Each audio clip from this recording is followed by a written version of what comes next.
బీజేపీపై కేసీఆర్ తీవ్రంగా ఫైర్ అయ్యారు. 10 ఏళ్లు కేంద్రంలో అధికారంలో ఉన్న మోదీ సర్కార్ అడుగడుగునా తెలంగాణ అభివృద్ధికి అడ్డుపడిందన్నారు. ఒక్క నవోదయ పాఠశాలను కూడా తెలంగాణకు ఇవ్వలేదని కేసీఆర్ మండిపడ్డారు. అలాంటి బీజేపీకి ఎందుకు ఓటేయాలని ప్రశ్నించారు. బీజేపీ పార్టీ 10 ఏళ్ల నుంచి అధికారంలో ఉంది.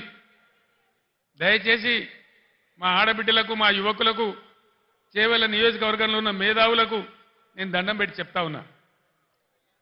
భావోద్వేగాలు పెంచడం తప్ప, ఒక మత పిచ్చి లేపడం తప్ప ఏమన్నా ఒక మంచి పని జరిగిందా బీజేపీ హయాంలో? ఏ వర్గానికన్నా, ఏ పేదలకన్నా పెట్రోల్ ధర అయింది, డీజిల్ ధర అయింది. ఇలా ఏం జరుగుతూ ఉంది దేశంలో? మా పార్టీలో జైలు పోతావా లేకపోతే జైలుకు పోతావా? అయితే మోడీ తప్పితే ఈడీ. ఇదేనా బీజేపీ? ఇదేనా రాజకీయం?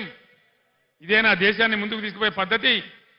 ఇదేనా ప్రజాస్వామ్యాన్ని ఎక్కడికక్కడ పాతరేసే పద్ధతి? దయచేసి ఆలోచన చెయ్యాలి. గుడ్డిగా అలవోకగా ఓటేయద్దు.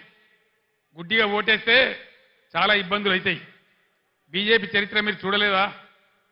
ఒక్క మాట దయచేసి బాగా ఆలోచన చేయాలి. నేను మీ అందరినీ చేతులెత్తి దండం పెడతా ఉన్నా. ఈ బీజేపీ ప్రభుత్వం గత 10 ఏళ్లలో దేశంలో 157 మెడికల్ కాలేజీలు మంజూరు చేసింది. నేను 100 ఉత్తరాలు రాసిన ఒక్క కాలేజీ కూడా మనకి ఇయ్యలే.